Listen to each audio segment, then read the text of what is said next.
माझ्या चॅनलमध्ये तुमचे स्वागत आहे।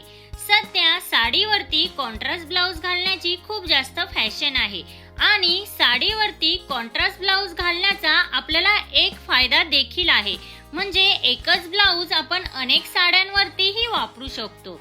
बऱ्याच वेळेला आपल्याला हे कळत नाही की कोणत्या कलरच्या साडीवर कोणत्या कलरचा ब्लाउज हा वेअर करावा। काही कॉमन कॉन्ट्रास्ट कॉम्बिनेशन आपल्याला माहित आहे, जसं की रेड आणि येलो किंवा रेड आणि ग्रीन, बट नेमकं कॉन्ट्रास्ट कलर हा कसा निवडावा ते आपण जाणून घेऊयात। तर 3 प्रायमरी कलर आहेत, रेड, येलो आणि ग्रीन। तर हे प्रायमरी कलर तुम्ही एकमेकांशी कॉन्ट्रास्ट करून वेअर करू शकता, जसं की येलो साडीवर रेड ब्लाउज किंवा ब्ल्यू साडीवरती येलो कलरचा ब्लाउज। अशा प्रकारे प्रायमरी कलरचा वापर करून तुम्ही कॉन्ट्रास्ट कॉम्बिनेशन करू शकता। पण या प्रायमरी कलरचं कॉन्ट्रास्ट कॉम्बिनेशन घालताना तुम्ही दोन्ही कलर हे डार्क किंवा भडक न ठेवता त्यातला एक कलर डार्क आणि एक कलर थोडा लाईट असावा। नंबर 2 आहे कॉम्प्लिमेंटरी कलर। कलर व्हील्स मध्ये जे कलर एकमेकांच्या अगदी अपोजिट असतात ते एकमेकांचे कॉम्प्लिमेंटरी कलर असतात।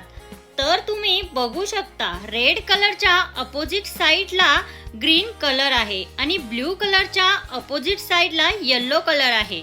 यानुसार हे एकमेकांचे कॉम्प्लिमेंटरी कलर आहेत। या कलरचा वापर करून तुम्ही कॉन्ट्रास्ट ब्लाउज निवडू शकता। तर फ्रेंड्स, मी थोडक्यात आजच्या व्हिडिओमध्ये सांगितले आहे की कॉन्ट्रास्ट ब्लाउज हा कुठल्या कलरचा वेअर करायचा आणि कुठल्या कलर कॉम्बिनेशन मध्ये आपण ब्लाउज हा चूज करायला हवा। तर फ्रेंड्स, आजच्या व्हिडिओमध्ये इतकंच। आजचा व्हिडिओ हा तुम्हाला कसा वाटला?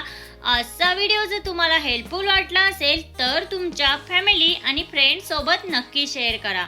त्यासोबतच तिथे जे बेल आयकॉन आहे ते प्रेस करा, जेणेकरून जेव्हा मी नवीन व्हिडिओ अपलोड करेन तेव्हा त्याचे नोटिफिकेशन हे सगळ्यात पहिल्यांदा तुम्हाला येईल। भेटूया अशाच एका नवीन व्हिडिओमध्ये, तोपर्यंत काळजी घ्या। Thank you everyone.